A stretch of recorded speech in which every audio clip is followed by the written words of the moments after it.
Nahshon, the father of Salmon, Salmon, the father of Boaz, by Rahab, and Boaz, the father of Obed, by Ruth, and Obed, the father of Jesse, and Jesse, the father of David, the king.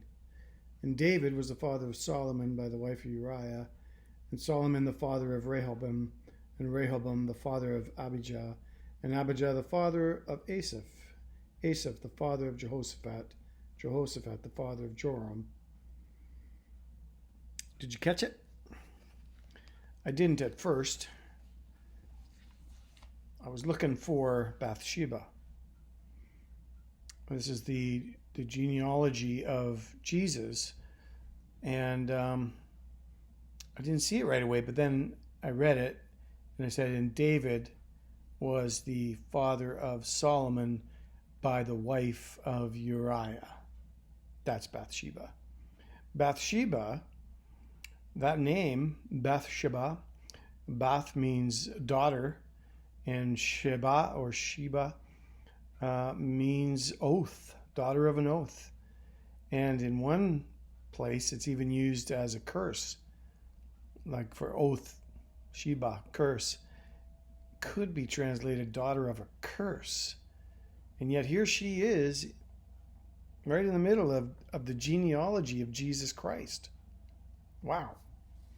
When I think of that, I can't help but marvel that despite the great sin of David, despite Bathsheba's part to play in it all, despite the shame and the guilt of sin, God still used Bathsheba in bringing forth Solomon and thus bringing forth his Messiah, his anointed one, Christ.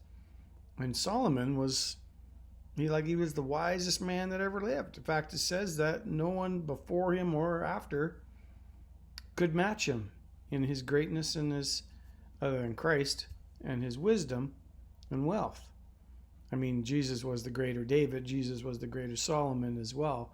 But there's never been a man like him otherwise, both in his wisdom and his wealth. And so wow, here is something marvelous that came forth from Bathsheba and David, and further, even more marvelous, Christ himself.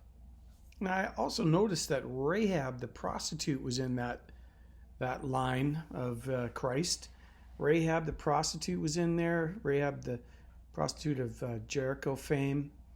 And also Boaz's wife Ruth the Moabite was in there too.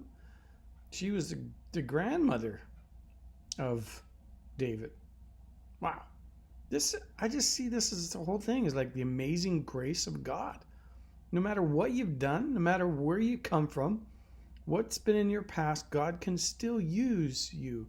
God can still welcome you into his family, adopt you as his own, and cause you to do something great, be something great for his glory. That's pretty amazing. When I think of it, I think, well, you know what? If God can use Rahab the prostitute in bringing forth the Messiah, he can use me. If God can use David, the ruddy shepherd boy turned giant killer, and then becomes one of the most beloved king of all of Israel's history, who wrote most of the Psalms that we read today, well, he can use me.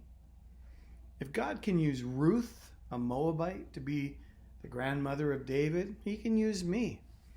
If God can use a slave trader like John Newton, a coal miner like Evan Roberts, a shoe salesman like D.L. Moody, a baseball player, athlete like Billy Sunday, or a cricketer like C.T. Studd, or a runner like Eric Liddell, or a 22-year-old musician like Jackie Pullinger, if he can use a cotton mill worker like David Livingstone, or two wily brothers like the Wesleys, and if he can use a drunkard like my father, not to mention a murderer like Paul the Apostle, then he can use me.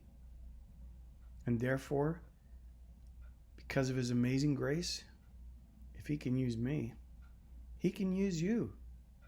Let God use you today to bless somebody else.